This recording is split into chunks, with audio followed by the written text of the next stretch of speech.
گاهی اوقات توی زندگی پیش میاد که آدم شکست میخوره، تو کاری که میخواسته موفق نشده یا به هر دلیلی وارد یک معامله‌ای شده یا یک کاری شده و اون کار با شکست مواجه شده.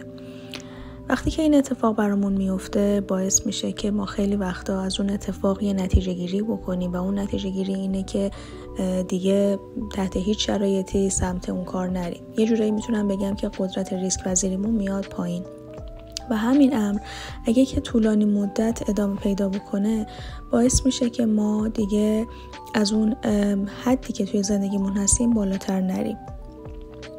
اما مسئله‌ای که هست اینه که این اتفاقی که توی زندگیمون میفته اسمش چیه؟ اسمش خطای ذهنیه. یک نوع خطای شناختیه، یه خطاییه که در واقع فقط ما رو تشویق میکنه که حکم بدیم که از اون حدی که هستیم بالاتر نریم یا دیگه اعتماد نکنیم یا دیگه دست به هیچ کاری نزنیم. این قضیه قابل کنترله، به خاطر که وقتی که شما ریشه مسائل رو بشناسید دیگه توی دام اون خطای ذهنیتون نمیافتید و بعد از اون حکم دادن های ذهنیمون هم میاد پایین. یعنی دیگه پیش داوری نمی کنیم که الزاماً همه آدم ها بدن، همه محیط ها سمیان، نمیدونم همه کارها با شکست مواجه میشه.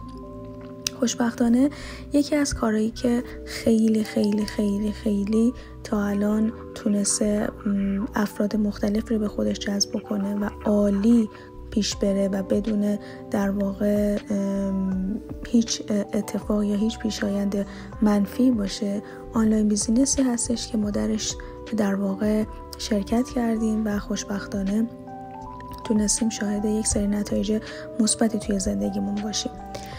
و من همه این صحبت ها رو در واقع کردم که به یک نکته خیلی مهم برسیم، اونم این موضوع که الزاماً با یک بار دو بار شکست هیچ وقت هیچ حکم کلی نسبت به کل زندگیمون ندیم.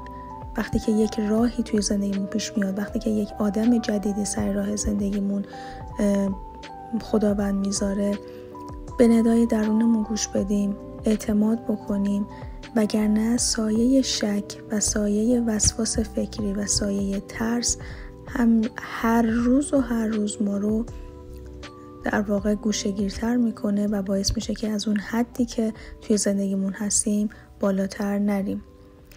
و یه بار برای همیشه تصمیم بگیرم که رشد رو توی زندگیم تجربه بکنم و قدرت ریسک پذیریمو ببرم بالا.